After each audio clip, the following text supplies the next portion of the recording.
সুপ্রিয় দর্শক, স্বাগত জানাচ্ছি রূপসী বাংলা টেলিভিশনের স্টুডিওতে। আজ আমাদের আলোচনার বিষয় অতিরিক্ত ডিভোর্স এবং এর সামাজিক দায়। আজকে আমাদের স্টুডিওতে এসেছেন অ্যাডভোকেট তাহমিনা ছবি আপা। ছবি আপা, আপনাকে স্বাগত জানাচ্ছি রূপসী বাংলা টেলিভিশনের স্টুডিওতে। আপনাকে অশেষ ধন্যবাদ আমাকে রূপসী বাংলা টিভিতে আমন্ত্রণ করার জন্য। ঠিক আমরা যে বিষয়টি আজকে ঠিক করেছি সেটা হলো সামাজিক ইম্প্যাক্ট বা সামাজিক হালচাল বা সমসাময়িক যে বিষয়গুলো রয়েছে সমাজে ঘটে যাচ্ছে।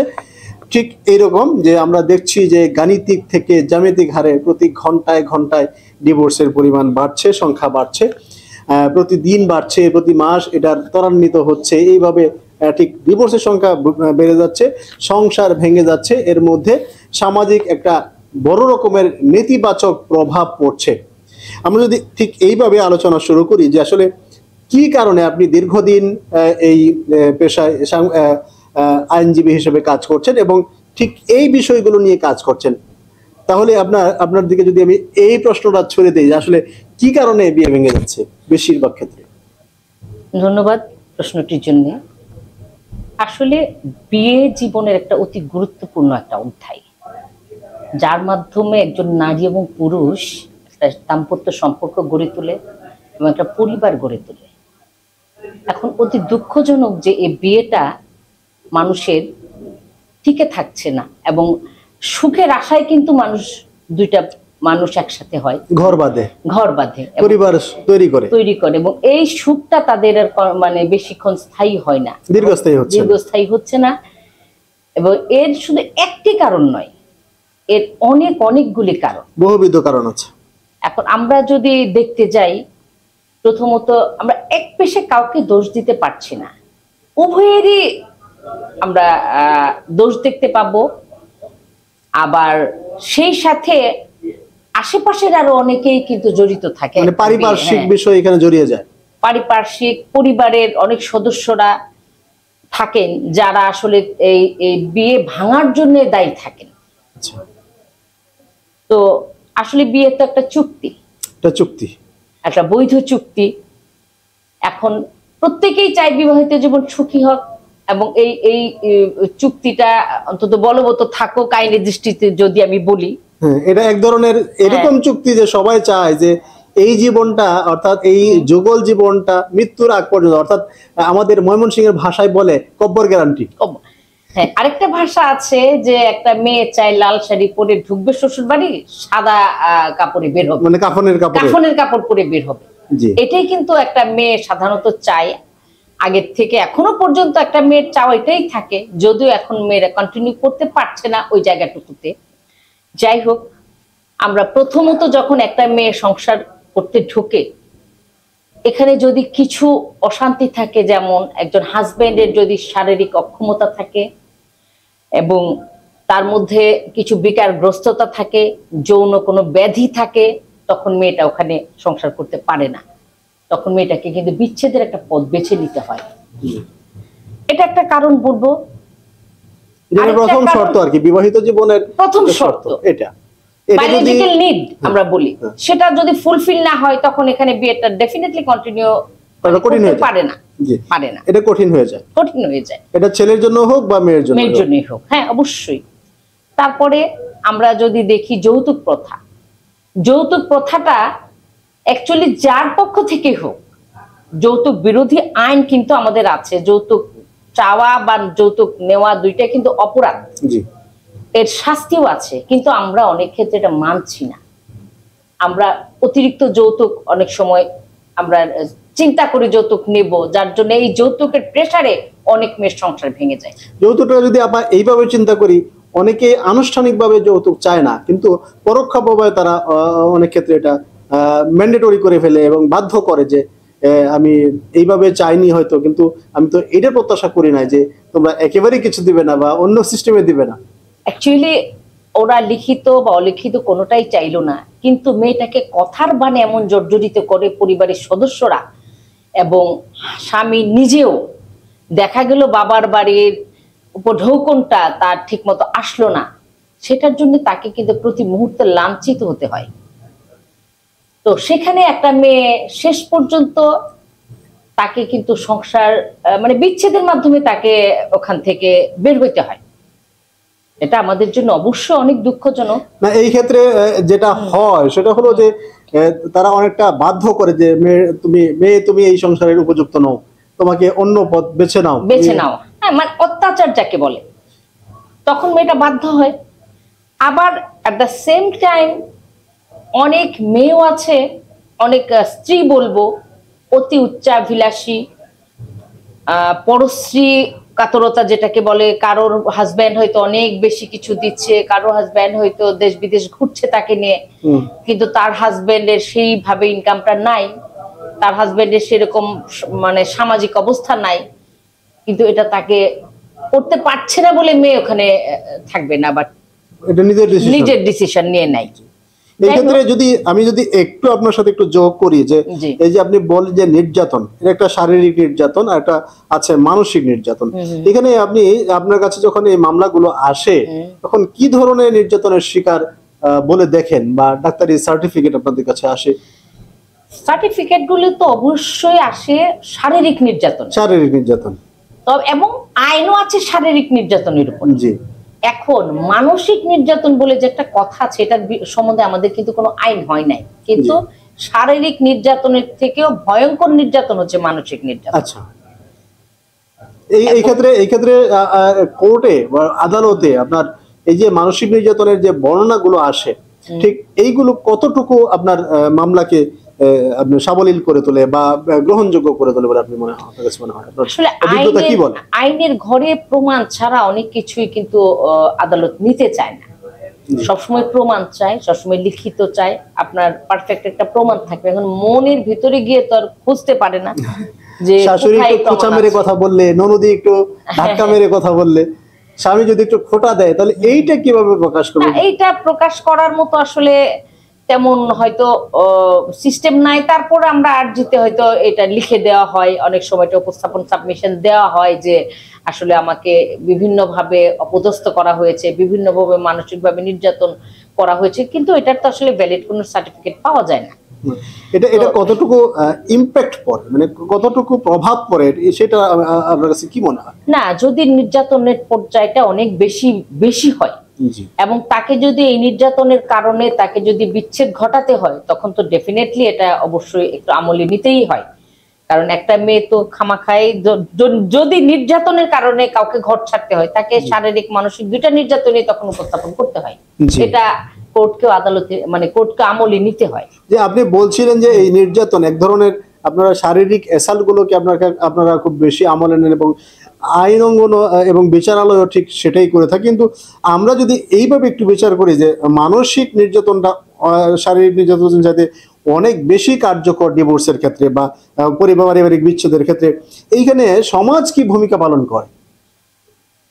এখানে সমাজের যে ভূমিকাটা, আসলে আমরা আমাদের সমাজে কিন্তু ওই খুব একটা সাহায্যের ভূমিকা আমরা দেখি না। যখন একটা স্বামী স্ত্রীর মধ্যে ডিভোর্স হয়, আসলে আমাদের সমাজ বেশিরভাগ স্ত্রীকেই দায়ী করে। দোষগুলো যেন একটা মেয়েরই কোনো কারণে কোনোভাবেই সে ফিট হইতে পারে নাই, কোনোভাবেই সে মন গড়তে পারে না, কেন মেনে নিতে পারলো না, কেন মানে তার সমস্ত মাথাটা নিচু করে দিয়ে কেন সে ওখানে টিকতে পারলো না, কেন তাদের আকাঙ্ক্ষাগুলো পূরণ করতে পারলো না।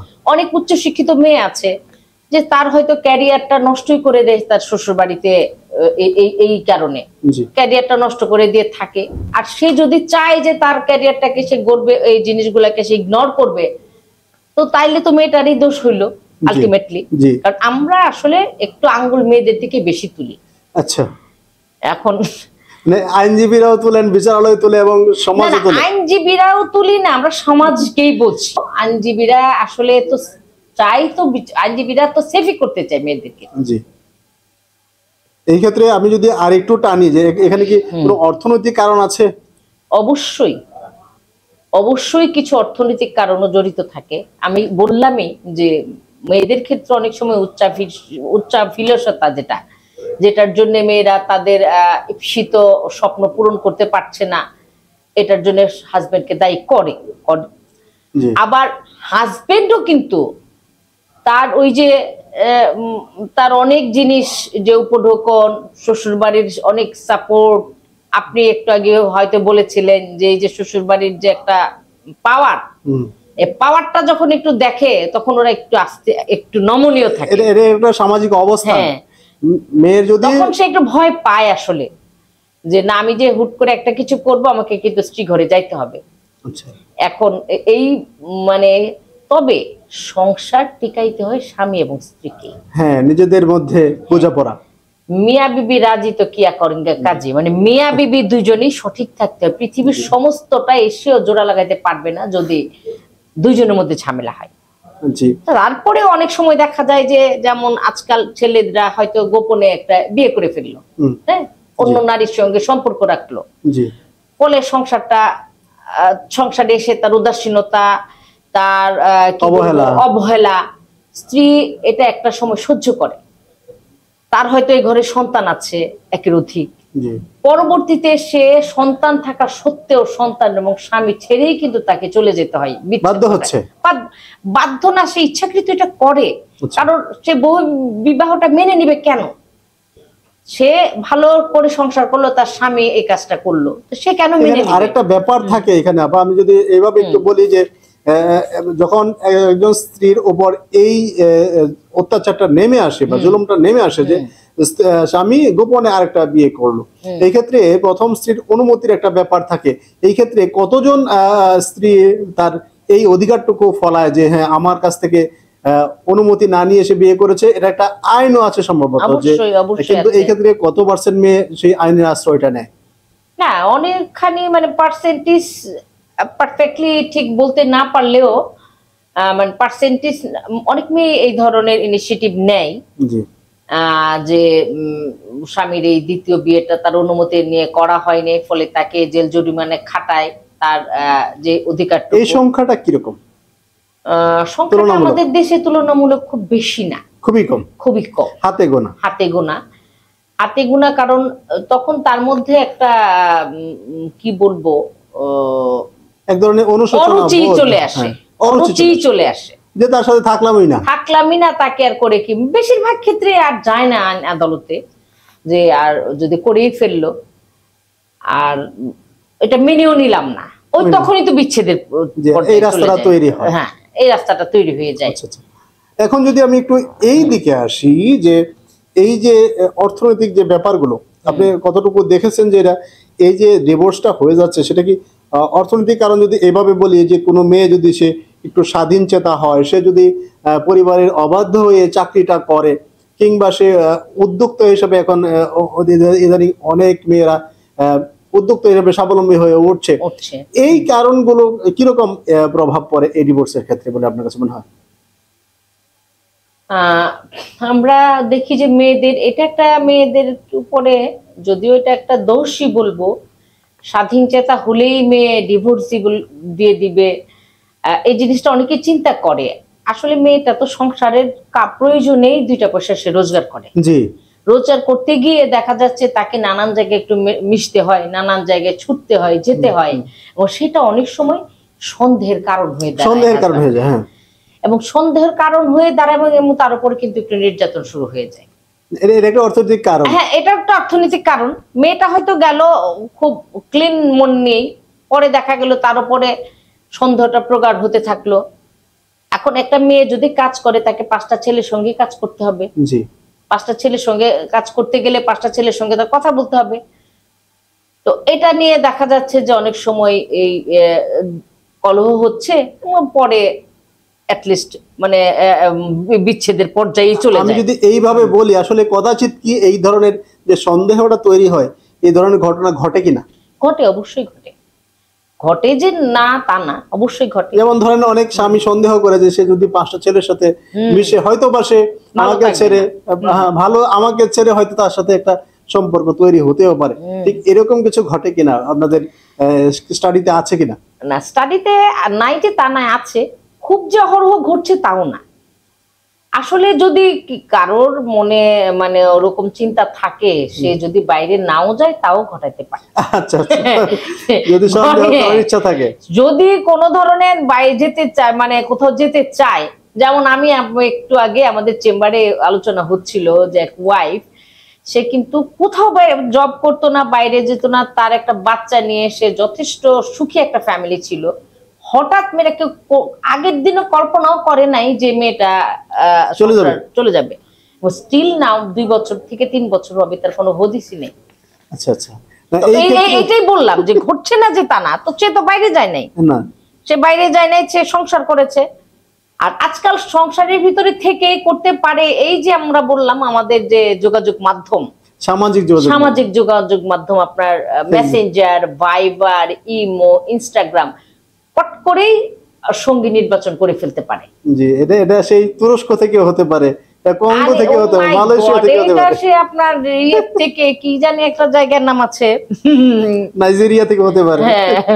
চলে আসছে তো, এই কয়েকদিন আগে হলো আপনার মাদারীপুরে আসলো মালয়েশিয়ান তরুণী, এই যে চলে আসছে সঙ্গী নির্বাচন করে ফেলাটা। হ্যাঁ, এবং সেটা আমি তো সামাজিক যোগাযোগ মাধ্যমে করলাম, সেটা কি ঠিক করলাম না ভুল করলাম, তাকে আমি চিনলাম না, এটা দিয়ে অনেক অকারেন্স হচ্ছে, এটা দিয়ে অনেক ধরনের দুর্ঘটনা হচ্ছে। এই না চিনে না জেনে চলে আসলো এবং দেখা গেল বিবাহ বন্ধনে আবদ্ধ হইলো।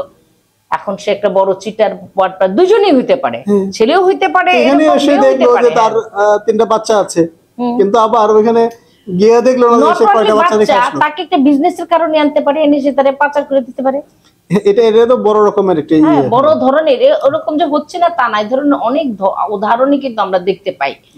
এবং যখন মানুষ ওই সম্পর্কটা সৃষ্টি করে তখন তো তাদের মধ্যে আর কোনো বাস্তবতার লেশমাত্র থাকে না, তখন একটা রঙিন স্বপ্নে বিভোর হয়ে কাল্পনিক জগতে চলে যায়। কি মিস করছি, হ্যাঁ কি হারাচ্ছি, আরে প্রতি মুহূর্তের ফোন, প্রতি মুহূর্তের নোটিফিকেশন তখন তার জন্য একটা মানে বিরাট ব্যাপার হয়ে দাঁড়ায়। সর্বনাশটা হয় শেষে গিয়ে। আপনার কাছে আমি একটা বিষয় জানতে চাইবো, এই যে আমাদের যে সাংস্কৃতিক জগৎ, এই যে আপনার যদি বেবি নাজনীনের কথা বলি, যে গান আছে যে এক নজর না দেখলে বন্ধু দুনিয়া আন্ধার হয়, এইগুলো কতটুকু প্রভাব পড়ে? না, এটা তো প্রভাব তো পড়ছে। যা কিছু গানে, কবিতায়, নাটকে, সিনেমায় দেখি বাস্তবতারই রূপ, একটা বাস্তব থেকে এগুলো আসে। সাহিত্য তো বাস্তবতারই একটা অন্য সমাজের চিত্র, একটু আমরা একটু বিষয়টা চেঞ্জ করি। আসলে এই যে ডিভোর্স বেড়ে যাচ্ছে, এটার জন্য কে বেশি দায়ী বলে মনে করেন? বর, কনে, বোন, শ্বশুর, শাশুড়ি, দেবর, প্রতিবেশী, আত্মীয় স্বজন? আমরা মনে প্রথমেই বলেছিলাম যে আসলে একদম পার্টিকুলারলি আমরা কাউকে দোষ দিতে পারবো না, পার্টিকুলারলি না, সুনির্দিষ্ট কেউ না, এটা সমাজের উপর, পরিবারের উপর, পরিস্থিতির উপর ভ্যারি করে। জি, ভ্যারি করে। এবং আসলে দুইজনকে এই যে মানে একসাথে চলার জন্য যে কথাগুলা, যে চুক্তিগুলা, যে সিস্টেমগুলা, এটা থেকে দুজনেই আসলে একটু সিস্টেমের বাইরে যায়। আচ্ছা, এইখানে যদি এইভাবে বলি যে আসলে আপনার যে স্টাডি, এইখানে আসলে যদি এরকম হয়, যদি এইভাবে বলা যায় যে কখনো বর বেশি দায়ী, কখনো কনে বেশি দায়ী, কখনো বর কনে কেউ দায়ী না, শ্বশুর শাশুড়ি দায়ী, কেউ কখনো কখনো কনের পরিবার বেশি দায়ী, কখনো কখনো শ্বশুর শাশুড়ি বেশি দায়ী, কখনো কখনো দেখা যায় যে বউটা তার ডিভোর্সের জন্য অনেক সময় তার কি ননদকে দায়ী করে, কখনো দেবরকে দায়ী করা হয় যে আমার জামাই তো সিদ্ধান্ত নিতে পারে না, দেবরের সিদ্ধান্তে কিছু হচ্ছে। আসলে এই কার কি ভূমিকা? এটা পুরাটাই সত্যি যে আসলে ভূমিকাটা যে কার, বিভিন্ন জায়গায় বিভিন্ন জনের ভূমিকা, মানে আমরা পার্টিকুলারলি কাউকে বলতে পারবো না। যেই বললেন কোথাও দেখলাম যে বর বেশি দায়ী, বর হয়তো মানে ওয়াইফ যেটা মনে চাচ্ছে বা তার যে মানে ইচ্ছা আশা, সে মানে এটা সে পাত্তাই দিচ্ছে না। তো আজকাল ওয়াইফরা তো অনেক সেন্টিমেন্টাল, দেখা যায় যে সে আর ডিসিশন নিতে পারছে না, যে না সে তো আমাকে পাত্তাই দেয় না। আবার দেখা যাচ্ছে এই যে বললাম, ওয়াইফ যখন অনেক কিছুই মানে তার মতো করতে চায়, বড় হয়তো ভাবে সে তো বেরিয়ে গেল। এই যে সন্দেহ প্রবণতাটা, এটা একটা বড় বড় এখন উচিত কিন্তু দুজনে মিলে বসে আমরা যদি এগুলি প্রতিরোধের একটা চিন্তা করি, কোথায় প্রবলেমটা এটা আইডেন্টিফাই করা। যে আমাদের প্রবলেমটা কোথায়, এটা ম্যাক্সিমাম ক্ষেত্রেই করে। আমরা একটু সমাধানের কথাটা আরেকটু পরে আসবো, আমরা একটু কে বেশি দেই এই রুলস গুলো নিয়ে একটু আলোচনা করবো। আসলে এখন আমি অনেক সময় যেমন আমি একটা পরিবারকে দেখলাম যে তার মেয়েকে বিয়ে দিয়ে মা চাচ্ছিল পুরা পরিবারটা হ্যান্ডেল করবে, জি, মা চাচ্ছিল ছেলে আলাদা বাসা নেবে এবং সেই বাসা মেয়ের মা গুছিয়ে দিবে, জি, যেটা 7 মাস না 8 মাসের মাথায় বিয়ে ভেঙে গেল। আচ্ছা, কারণ ছেলে দেখলো যে আরে এই বাসা তো তার মায়ের বাসা, মেয়ের মায়ের বাসা, এটা ট্রু সত্যি কাহিনী। এমন বিয়েটা হলো প্রায় 8টা 9টা প্রোগ্রাম হলো, হওয়ার পরে বিয়ের 7 মাসের মধ্যে বিয়েটা ভাঙলো। তো এখানে আমি কি বলবো, এখানে আমি মাকে দায়ী করবো, আচ্ছা, এবং এট দ্য সেম টাইম মেয়েকেও দায়ী করবো যে মেয়ে যে আর বিয়ের বয়স হয় সে সম্পূর্ণটাই কেন তার মাকে শুনতে হবে, তার নিজস্ব বুদ্ধি জ্ঞান থাকবে, নিজস্ব থাকবে, সিদ্ধান্ত থাকবে, নিজস্ব চিন্তা থাকবে, নিজের পারিপার্শ্বিক কিছু থেকে আমি মনে করি একটা বড় কারণ নিজস্বতা। কারণ হচ্ছে বালেগ হওয়ার পর অর্থাৎ 18 বছর বয়সের পর একটা নিজস্বতা তৈরি হওয়া দরকার।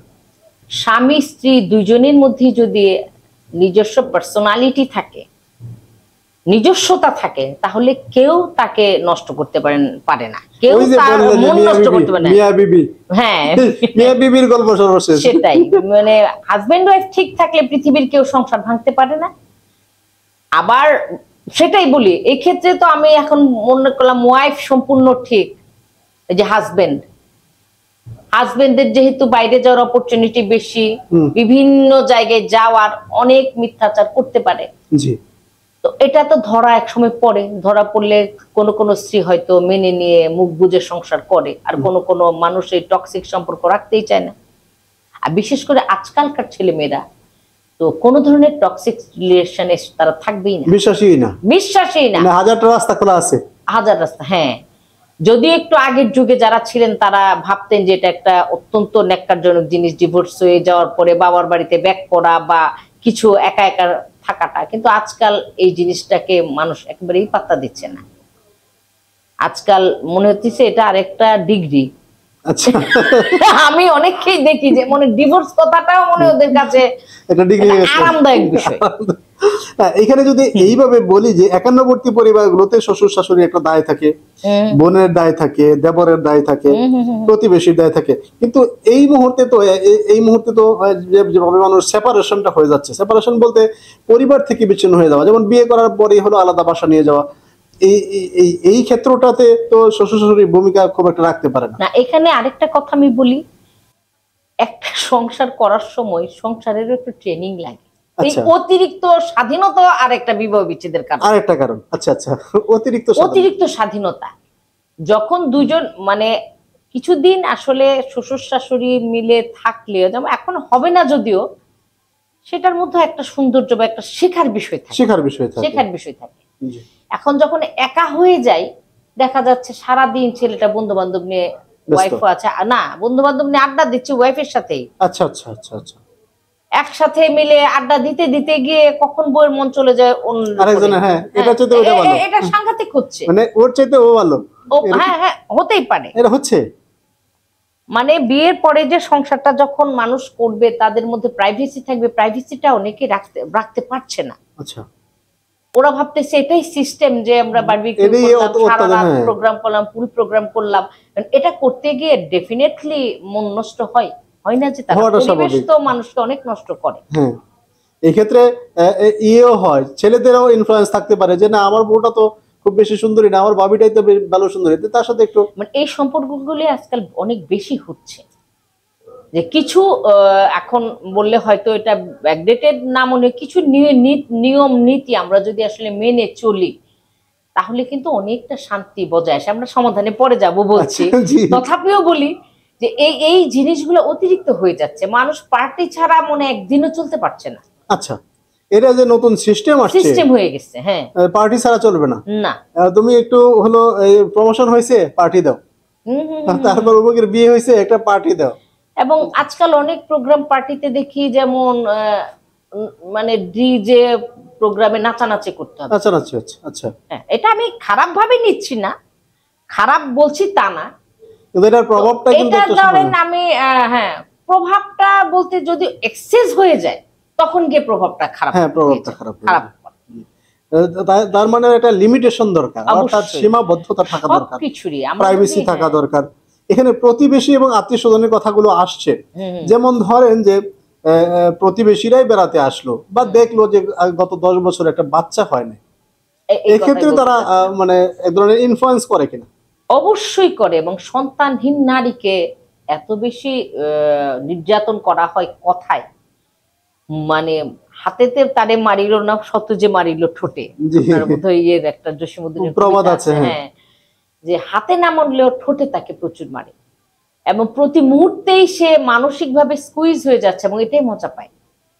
এখন এটা হয়তো তার করার কিছু নাই, সে কিন্তু এই জিনিসটা তাকে নিতে হয়, নিতে হচ্ছে।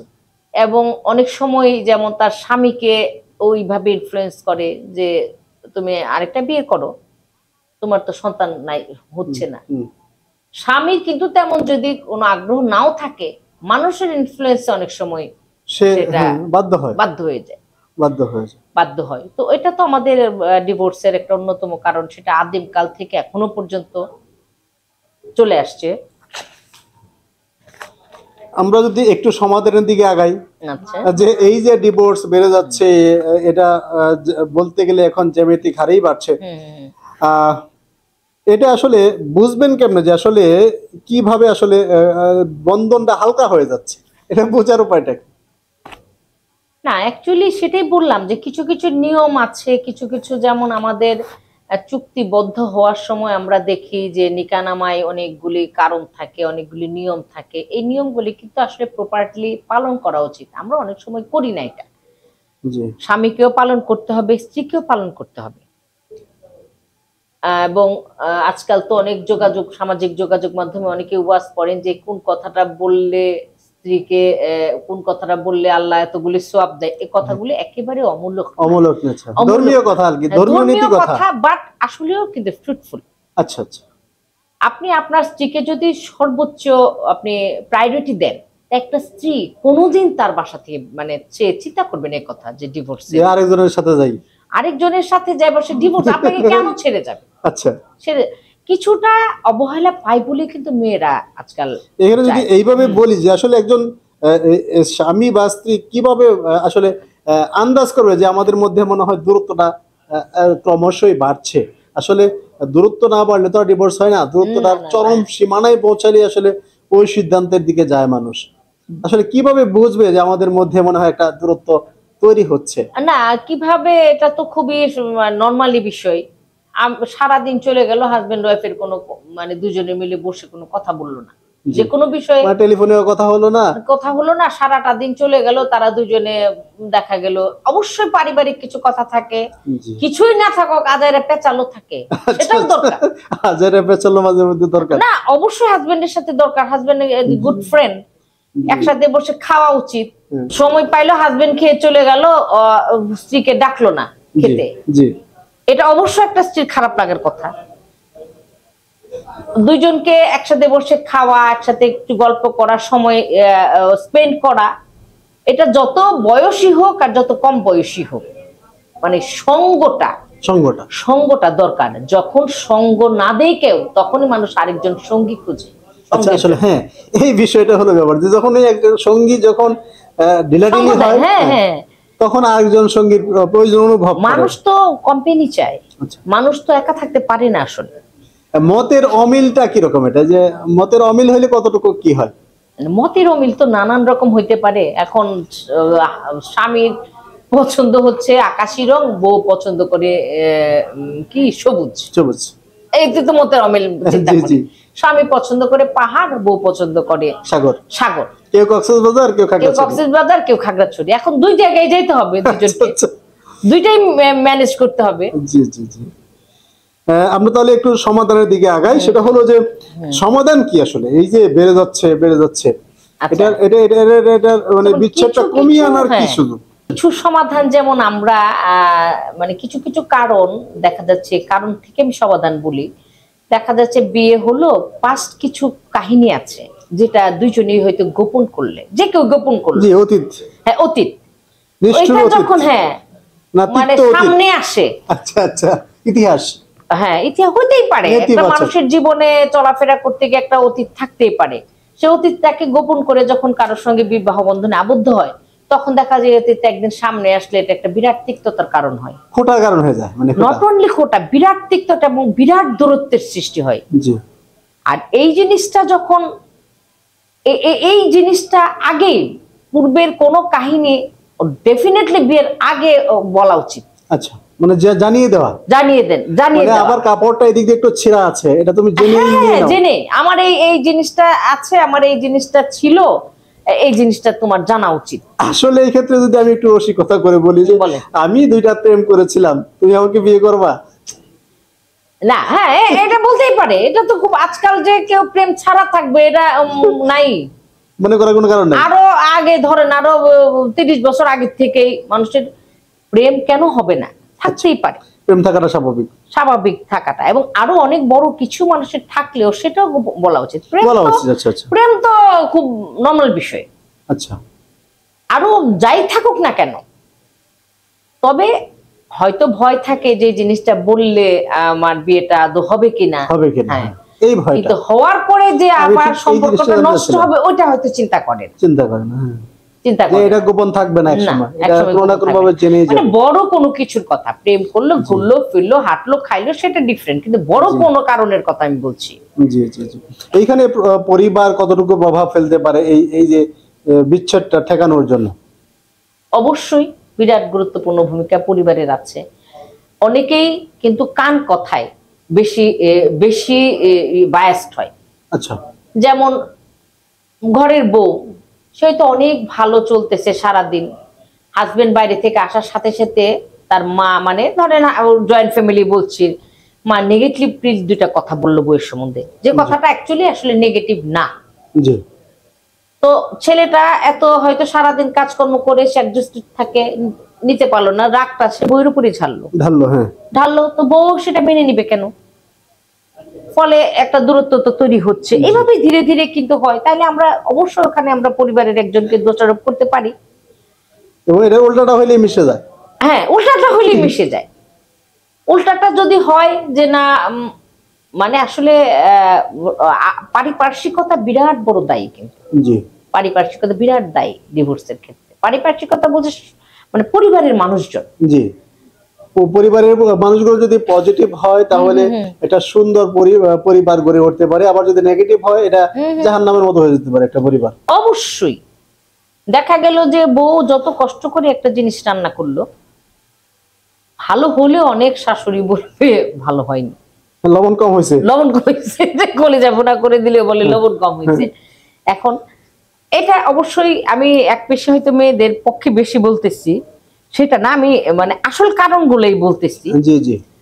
আর এমন না, এই ক্ষেত্রে ছেলেদের ভূমিকাটাও ব্যাপার। যদি একদিন লবণ ছাড়া রান্না করে খাইলে কি হলো, বা অল্প একটু খেয়ে তারপর বাকিটা না খাইলে সমস্যা। তবে ধরেন স্বামী স্ত্রী ভালো থাকার মধ্যে অবশ্যই দুজনের ভূমিকা এবং স্বামীর ভূমিকাটা অনেক বড় একটা ভূমিকা।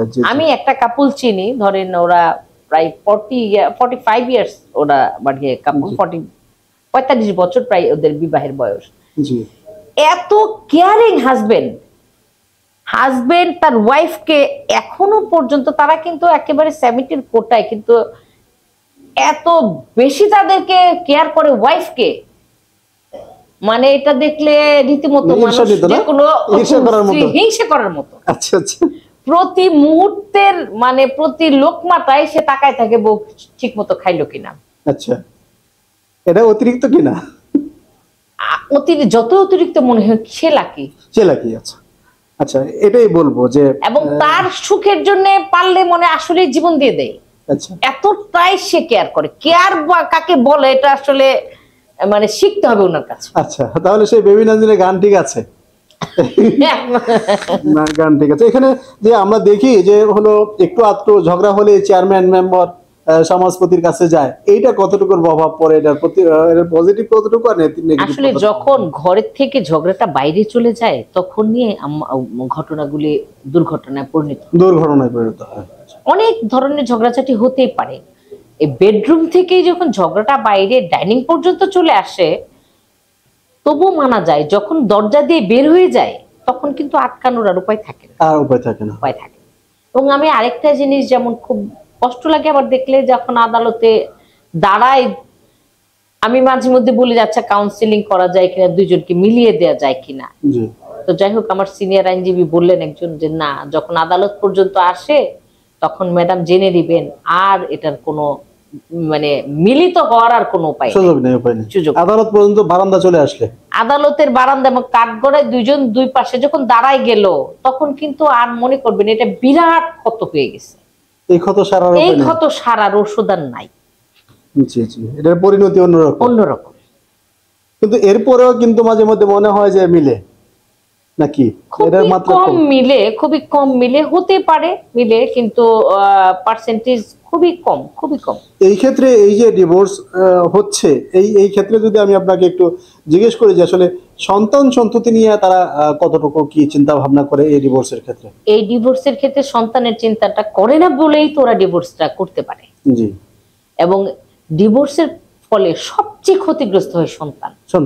তাদের নীরব কান্নাটা আর কেউ শুনে না, শুনতে চায় না বলতে আর কার কাছে সে কান্নাটা কাঁদবে?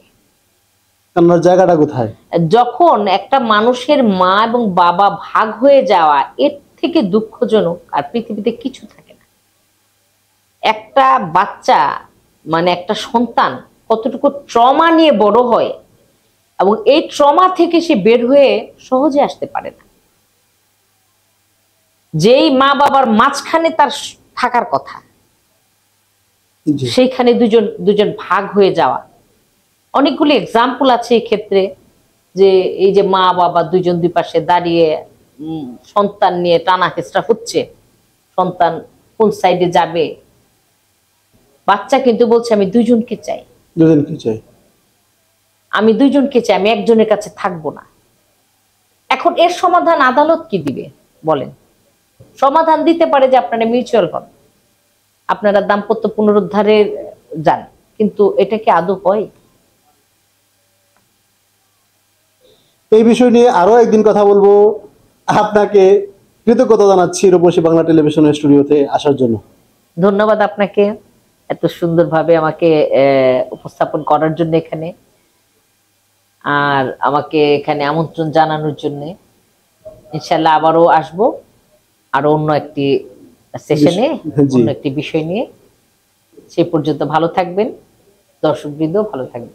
সুপ্রিয় দর্শক, আমরা আলোচনা করছিলাম সমাজে অতিরিক্ত ডিভোর্সের কারণ এবং সমাধান নিয়ে। আজকে প্রথম পর্ব দেখলেন, পরবর্তীতে আরো একটি আলোচনা করব এই বিষয় নিয়ে। ততক্ষণ আপনারা ভালো থাকুন, সুস্থ থাকুন, দেখতে থাকুন রূপসী বাংলা টেলিভিশন। সবাইকে শুভেচ্ছা।